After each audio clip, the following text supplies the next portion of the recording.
कृष्णा, राधे राधे। बोलो कार्तिक के ठाकुर जी की जय। मेरी कार्तिक नहाने वाली सभी माता बहनों को बहुत बहुत बधाई हो। आज सुनेंगे कार्तिक माह में सुनी जाने वाली संपूर्ण कथा। सबसे पहले विघ्नहर्ता गणेश भगवान की कहानी सुनेंगे। बोलो गणेश भगवान की जय हो। एक मालिन थी, उसका 4 साल का एक लड़का था। मालिन की सास उसे बहुत दुख देती थी। एक दिन सास ने दोनों को घर से बाहर निकाल दिया। दोनों जने चलते चलते घने जंगल में एक पेड़ के नीचे बैठ गए। वहां पर एक गणेश जी का मंदिर था। दुनिया दर्शन करने को आती और प्रसाद बांट जाती, जिससे उन दोनों का पेट भर जाता। वे दोनों भी गणेश जी की पूजा में लग गए। एक दिन मालिन सोचने लगी कि हम भी जंगल से फूल तोड़कर पूजा की सामग्री और प्रसाद बेचेंगे तो हम भी पैसे वाले हो जाएंगे। उन दोनों ने वैसा ही किया। थोड़े दिनों में दुकान खोल ली और गणेश जी की खूब पूजा पाठ करने लगे। धीरे धीरे उनकी बहुत कमाई होने लगी। अब उन्होंने मकान बना लिया और बड़ी बड़ी दुकान खोल ली। एक राजा की लड़की इस मंदिर में रोज आती थी। राजा की लड़की उस लड़के को देखकर उस पर मोहित हो गई और अपनी भाभी से कहने लगी, मैं इस लड़के से विवाह करूंगी। उसकी भाभी बोली कि ये लड़का मालिन का बेटा है, हम राजा हैं, इसके साथ विवाह करने से हमारी इज्जत चली जाएगी। तब वह बोली, मैंने तो प्रतिज्ञा कर ली है कि शादी करूंगी तो मैं इसी से करूंगी। भाभी ने घर जाकर सारी बातें अपने सास ससुर को बताई। राजा बोला, ठीक है, अब इसकी शादी हम इसी से करा देंगे। तो धूमधाम से लड़के की विवाह की तैयारी करी और उसका विवाह कर दिया। राजा ने लड़की को खूब दान दहेज दिया। यह सब देखकर मालिन बहुत खुश हो गई। सबसे पहले वह अपनी बहू बेटे को गणेश जी के मंदिर में ले गई और पूजा पाठ किया। इसके बाद सारे शहर में ढिंढोरा पिटवा दिया कि गणेश जी की पूजा करने से सब दुख दूर हो जाते हैं। यह सुनकर सारी दुनिया गणेश जी के दर्शन करने को आने लगी, जिससे उनकी बिक्री और भी बढ़ गई।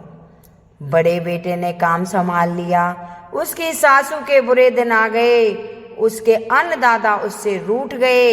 एक दिन रोती रोती वहां पर आ गई। आकर के लड़के से बोली, मुझे रोटी कपड़ा दे देना, मैं तेरा सारा काम कर दूंगी। लड़के ने कहा, ठीक है, तुम रह जाओ। दोनों में से एक दूसरे को किसी ने नहीं पहचाना। थोड़ी देर के बाद मालिन आ गई और सासू को बोली, सासू जी काम क्यों करती हो?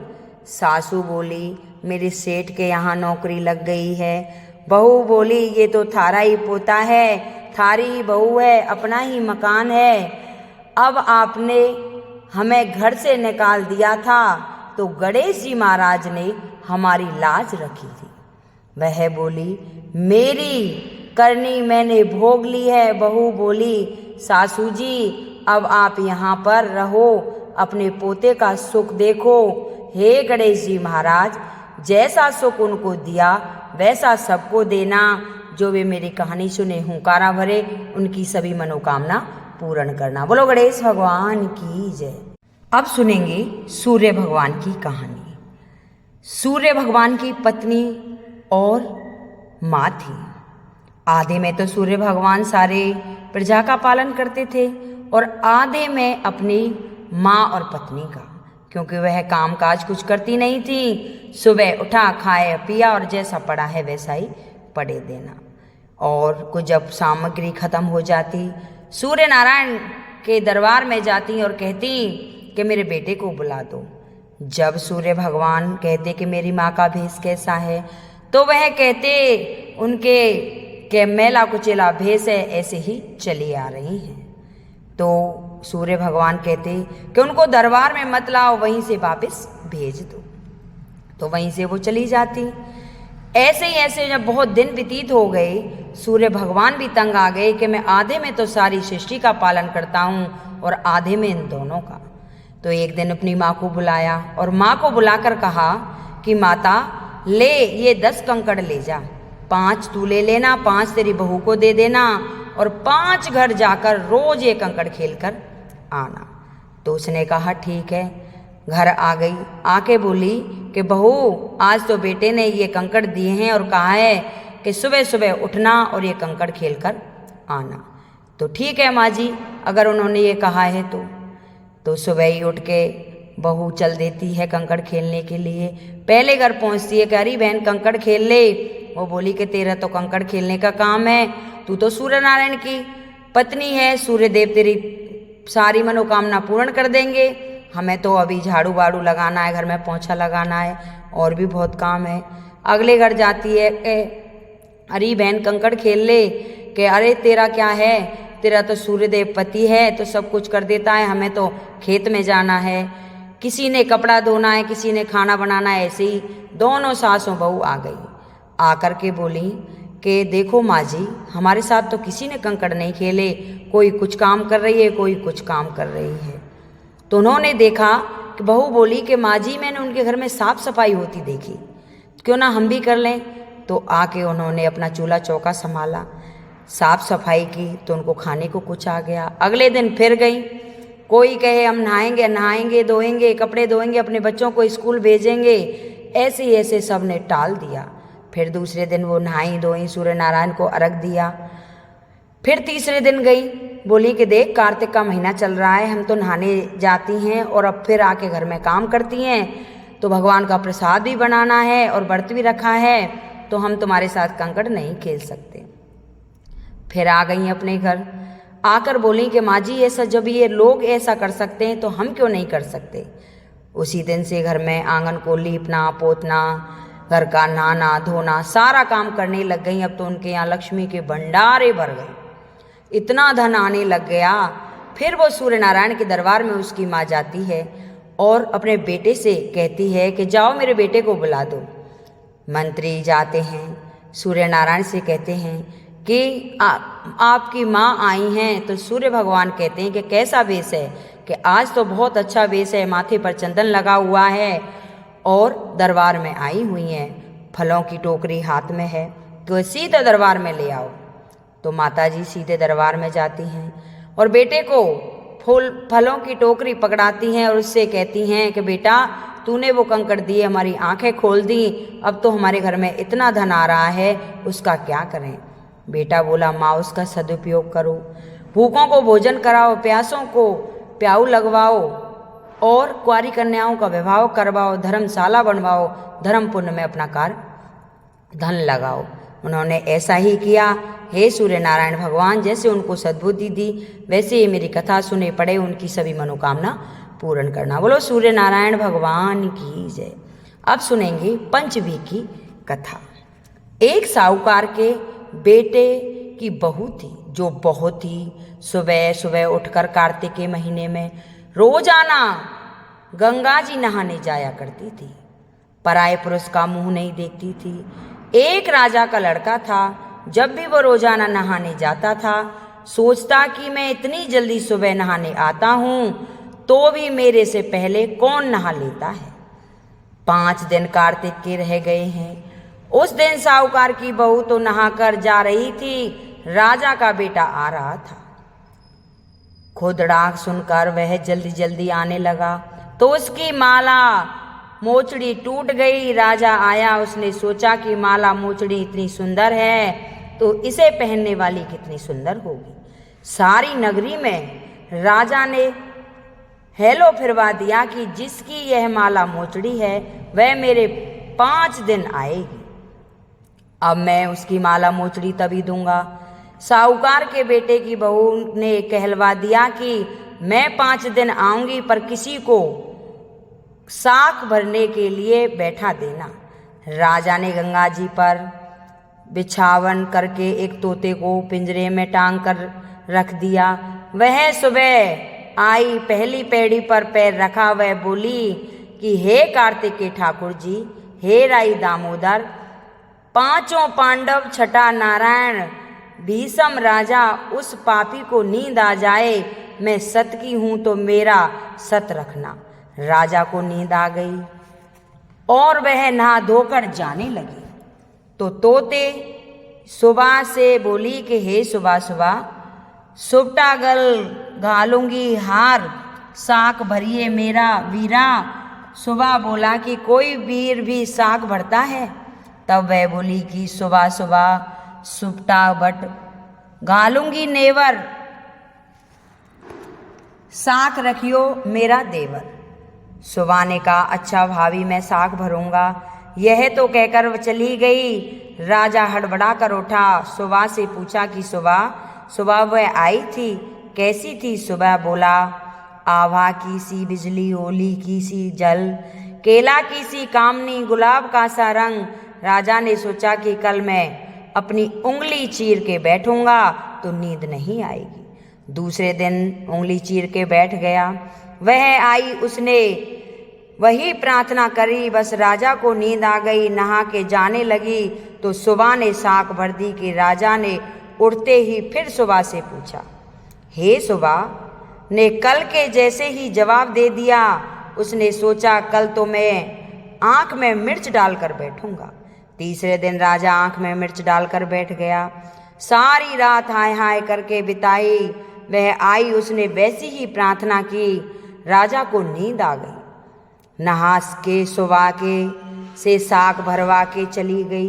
राजा ने सोचा कि कल मैं कांटों की सेज बिछाकर बैठूंगा। चौथा दिन वह कांटों की सेज पर बैठ गया। हाय हाय करता रहा, पर जब वह आई तो राजा को नींद आ गई। उसने सुबह से साग भरा ली और कहा कि उस पापी से कह दियो मेरे 5 दिन पूरे हो गए हैं, अब मेरी माला मोचड़ी मेरे घर भिजवा देगा। राजा ने उठते ही सुबह से पूछा कि वह आई थी क्या? सुबह बोला आई थी, अपनी माला मोचड़ी मंगाई है। थोड़े दिन बाद राजा के कोढ़ निकल आया, त्राहे त्राहे पुकारने लगा। ब्राह्मण को बुलाकर पूछा कि सारे शरीर में जलन कैसे हो गई? ब्राह्मण बोला कि यह कोई पतिव्रता स्त्री का पाप धरा है जिससे लगा है। राजा ने पूछा कि अब कैसे ठीक होगा? ब्राह्मण बोला कि तुम उसको धर्म की बहन बनाओ और उसके नहाए हुए जल से नहाओगे तो तुम्हारा जलन ठीक हो जाएगा और कोढ़ भी ठीक हो जाएगा। राजा माला मोचड़ी लेकर उसके घर गया और साहूकार से बोला कि ये तेरी बहू गंगा पर भूल गई थी, यह उसे दे देना और कह देना कि अपने नहाए हुए जल से मुझे नहला दे। साहूकार बोला कि वह तो पराये पुरुष का मुंह नहीं देखती है, तू इस नाली के नीचे बैठ जा, वह नहाएगी तो तेरे ऊपर पानी पड़ जाएगा। राजा नाली के नीचे बैठ गया। वह नहाया, जल गिरने से उसकी काया कंचन सी हो गई। हे पंचवीक देवता, जैसे साहूकार की बहू का सत रखा वैसा सबका रखियो, कहते सुनते का, हुंकारा भरने का, हमारे सारे परिवार का रखियो। बोल पंचवीक देवता की जय, बोलो विष्णु भगवान की जय। अब सुनेंगे चिड़ी चिड़ा की कथा। एक बुढ़िया माई कार्तिक का व्रत करती थी तो उसको भगवान श्री कृष्ण खिचड़ी का कटोरा रख जाते थे। बुढ़िया माई व्रत खोल देती, पड़ोसिन देखकर जलने लग गई। उसका कोई नहीं है फिर भी खिचड़ी खाने के लिए मिल जाती है। एक दिन बुढ़िया माई कार्तिक नहाने गंगा जी पर गई। भगवान आए और खिचड़ी का बेला मकान में रखकर चले गए। पड़ोसिन ने खिचड़ी का बेला उठाकर मकान के पिछवाड़े फेंक दिया। बुढ़िया माई आई तो खिचड़ी का बेला देखा तो वहां नहीं मिला। वह भूखी रही और कहने लगी कि कहाँ गई मेरी खिचड़ी, कहाँ गया मेरा बेला? पिछवाड़े में उस खिचड़ी के 2 फूल बनकर उगाए। एक दिन राजा शिकार खेलने गया तो बुढ़िया के घर के बाहर से जा रहे थे तो उसने वह फूल दिखाई पड़े। राजा उन्हें तोड़कर ले गया और अपनी रानी को दे दिए। भगवान की कृपा से, राई दामोदर की कृपा से, कार्तिक महाराज की कृपा से रानी गर्भवती हो गई और उसके यहाँ अति सुंदर 2 पुत्र रत्न पैदा हुए।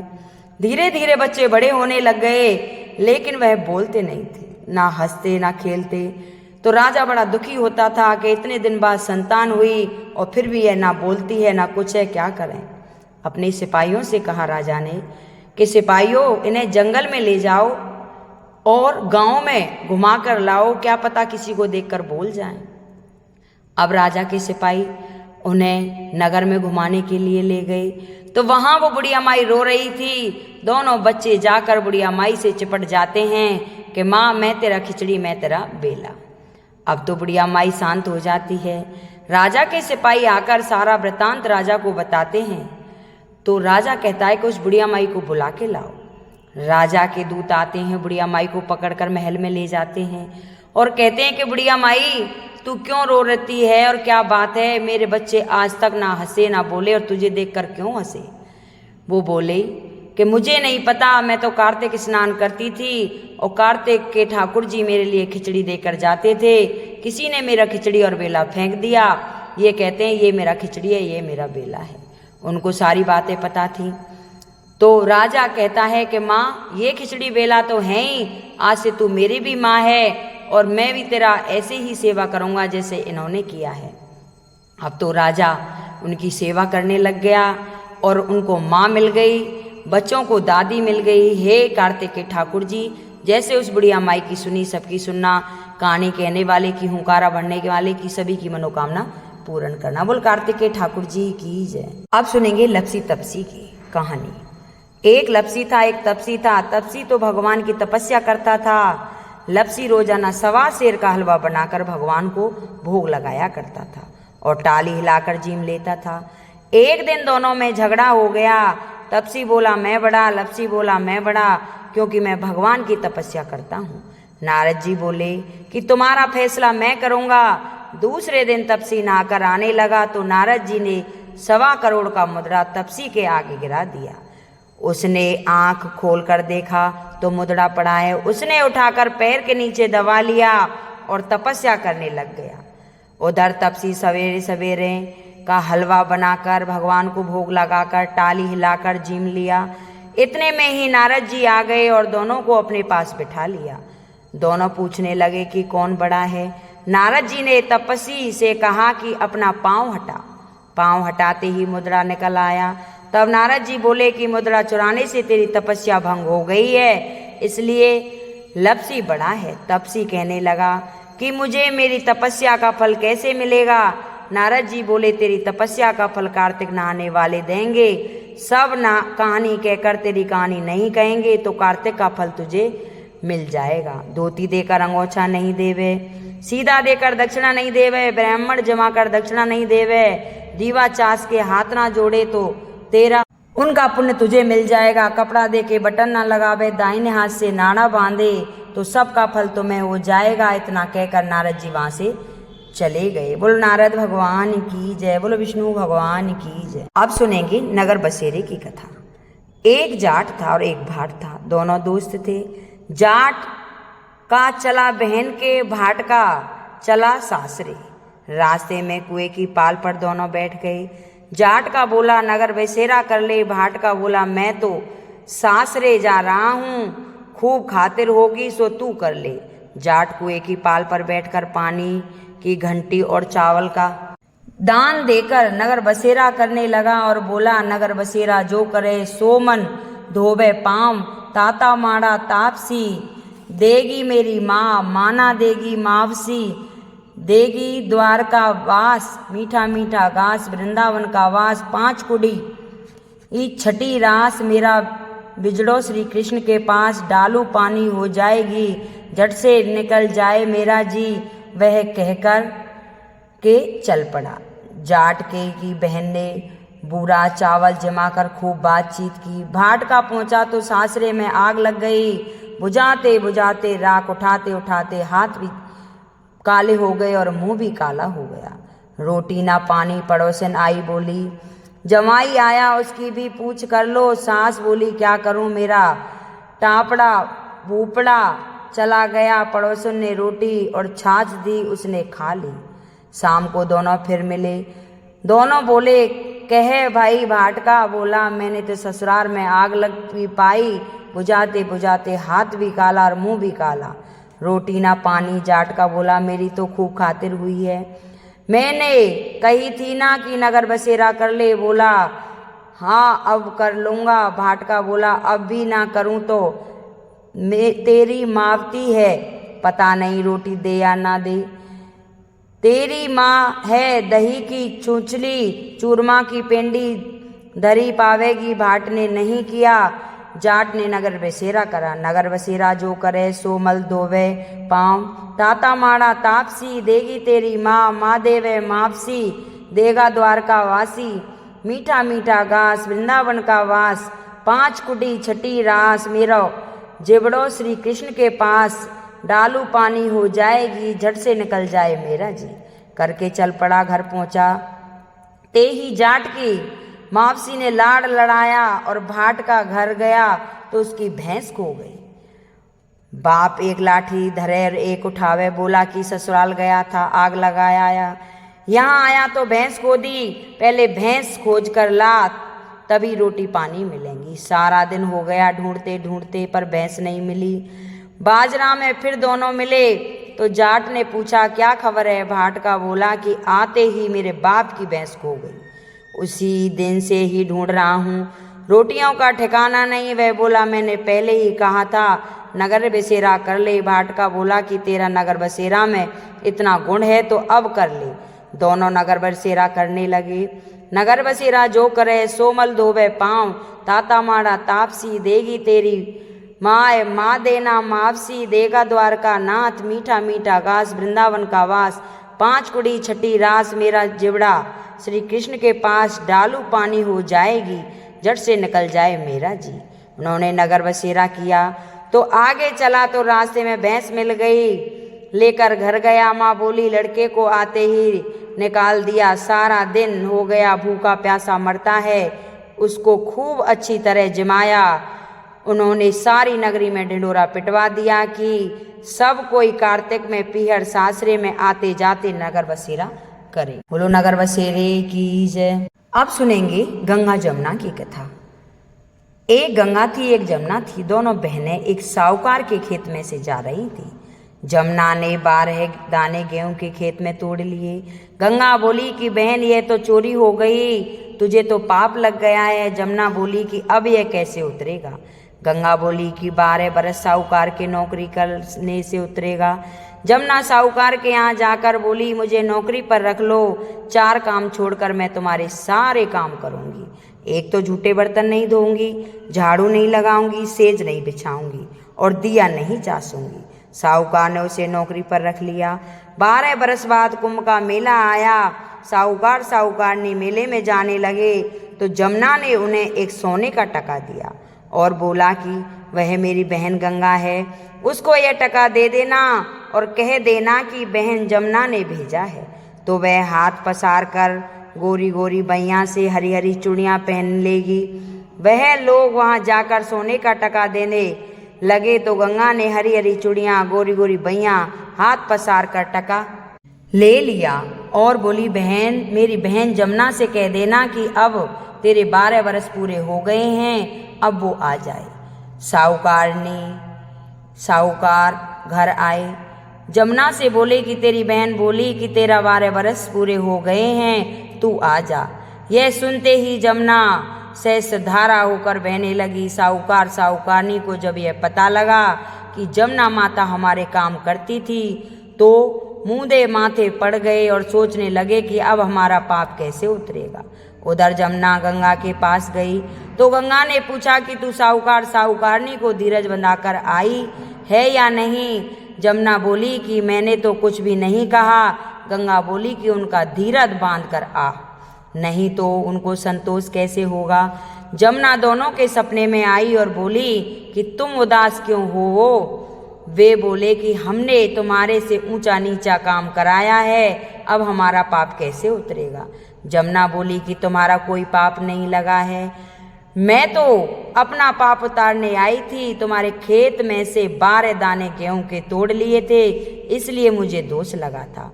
तुम्हारे यह 12 साल काम करने से वह उतर गया है। तुम उठो, तुम्हारा कोई दोष नहीं लगा।